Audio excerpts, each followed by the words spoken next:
कैसे हैं आप सब। तो आज हम बात करेंगे एसएससी जेई का मेंस एग्ज़ाम का लास्ट वीक में क्या प्रिपरेशन और कैसे प्रिपरेशन करनी है, इसके बारे में डिटेल्स बात करेंगे। क्योंकि आप देख रहे हैं एडमिट कार्ड का शेड्यूल आ गया है, आपके कुछ 2-4 दिनों बाद से एडमिट कार्ड डाउनलोड होने शुरू हो जाएंगे हर एक जोन के, और फिर आपका एग्ज़ाम डेट 26 सितंबर को है और वो भी आ चुका है।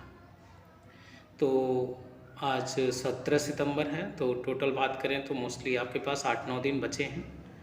एक दिन तो आपका सेंटर पे ही चला एग्ज़ाम, लास्ट डे आप प्रिपरेशन करने का ना सोचें, नेगलेक्ट कर दें। तो आपकी 26 का एग्ज़ाम है, आपकी पढ़ाई 24 तक कंप्लीट हो जानी चाहिए। जो भी चीज़ें आपको पढ़नी है, लिखना है, प्रिपेयर करना है, वो 24 तक टारगेट करके चलें।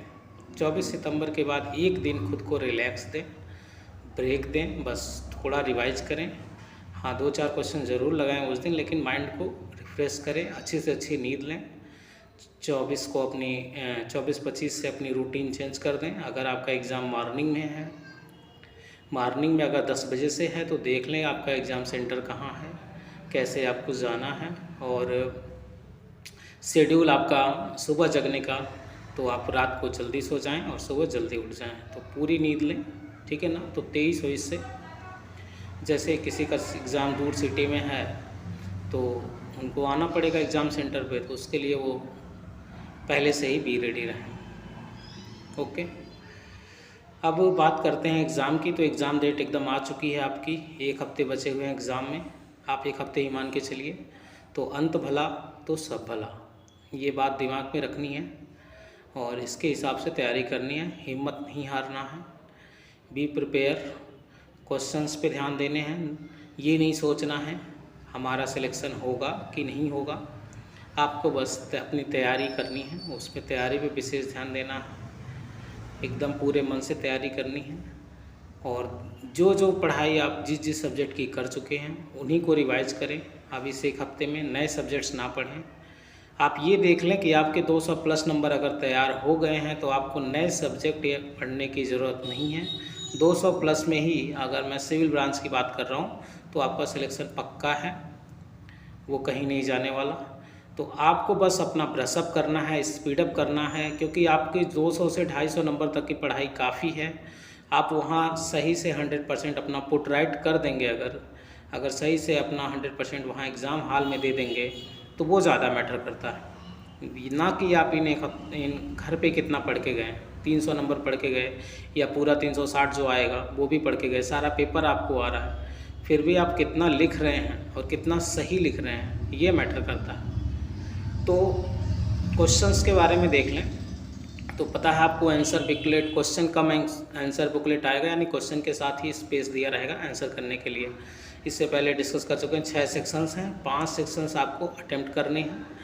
अब इन 5 को कैसे अटेम्प्ट करना है, 5 सेक्शन में अब तो क्वेश्चन कम आंसर बुकलेट है, तो पहले एक सेक्शन छांट लें कौन नहीं करना है, या फिर आप ये कर सकते हैं कि जो आ रहा है वो वहाँ से करना शुरू कर दें। तो ध्यान रखें क्वेश्चंस का, कोशिश ये करें कि सेक्शन वाइज कंप्लीट हो तो ज़्यादा बेटर है, और क्वेश्चन के लिए जगह उसी में दी गई है तो उतने ही जगह में आपको करना है, तो स्पेस का भी विशेष ध्यान रखें।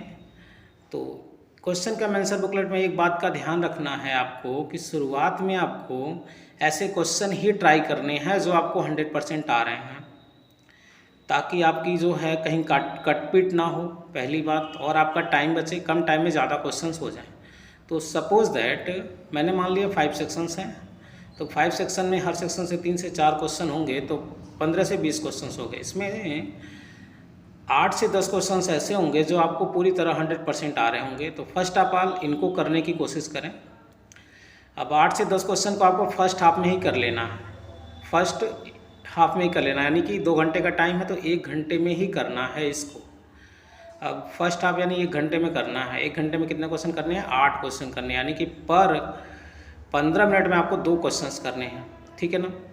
अब ध्यान ये रखें, थियरी क्वेश्चंस भी अटेम्प्ट, पहले आप न्यूमेरिकल करें या थियरी करें, जैसे भी करें, न्यूमेरिकल क्वेश्चंस पे आपको ध्यान रखना है डेटा आपके सही हों, क्योंकि आपको रफ शीट नहीं मिलने वाली। रफ शीट अगर कहीं होगी भी तो क्वेश्चन का आंसर बुकलेट में सबसे लास्ट में रफ शीट दी होगी, तो वहाँ क्वेश्चन को एक बार रफली ट्राई कर लें, जो मेन उसका पिक पॉइंट है जहाँ मिस्टेक होने के चांस हो सकते हैं उसको सही कर लें। फिर आप क्वेश्चन को अपनी को जो प्रॉपर स्पेस दिया गया है क्वेश्चन के नीचे उस वहाँ पे लगाएं। पेन आप एक ही यूज कर सकते हैं, कोई इशू नहीं है। पेन और एक पेंसिल, डायग्राम के लिए पेंसिल और पेन बस, और ब्लू ब्लैक का कोई लफड़ा नहीं रखना है मेरे हिसाब से, क्योंकि टाइम कम मिलता है। जो चीज़ें आपको ब्लैक में लिखना था, बोल्ड में लिखना था, उसको आप बस बड़ा लिख दें और थोड़ा स्पेस बना के लिख दें, तो वो हेडिंग में के रूप में दिख जाएगा एग्जामिनर को।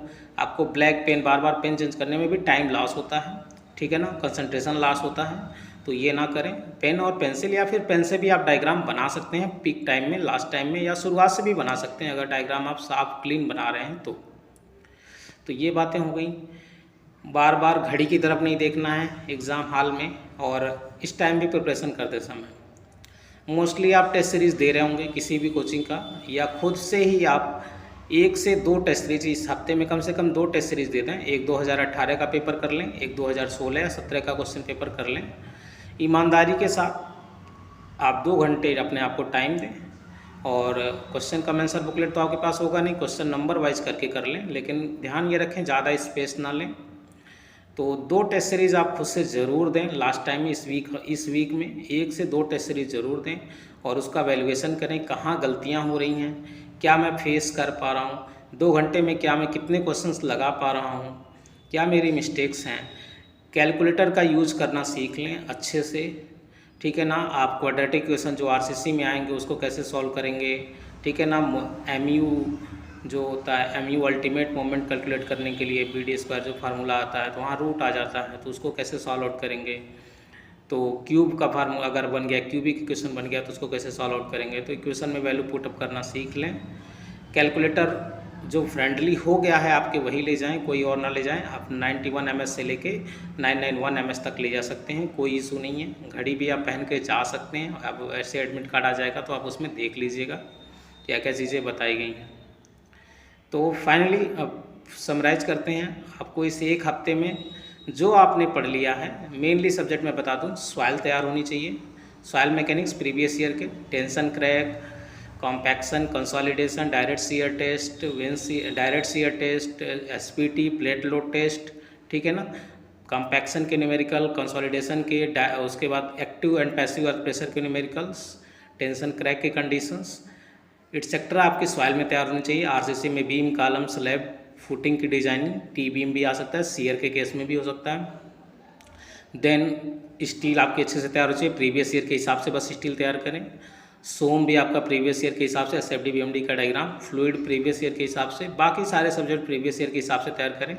एस्टिमेशन कास्टिंग में सिंकिंग फंड क्या है, एनालिसिस आप रेट पढ़ लीजिएगा, factors affecting analysis of rates, salvage value, scrap value, sinking fund, और सिंकिंग फंड पे न्यूमेरिकल, एनुअल डिप्रिसिएशन, और what is valuation, method of valuations, ठीक है ना।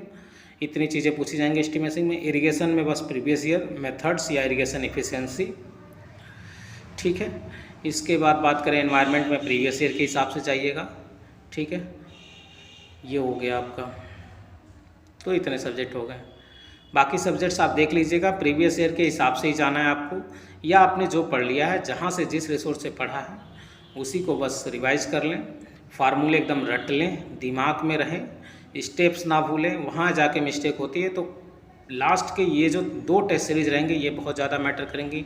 इनको सीरियसली पेपर समझ के दें, क्वेश्चन पेपर जैसे आप एग्ज़ाम हॉल में बैठते हैं वैसे करके दें, आप खुद से ही दें। कोई भी पेपर सेट उठा लें 2018 का या 2016 का, और उसको कंप्लीट दें, 2 घंटे टाइम दें, और देखें आप कितना अटेम्प्ट कर पा रहे हैं। पूरा उसका चेक इन करें, चेकआउट करें खुद से ही, और वैल्यूएशन करें, ठीक है ना। तो ओके, थैंक यू। बाकी बातें बाद में करेंगे। Good luck.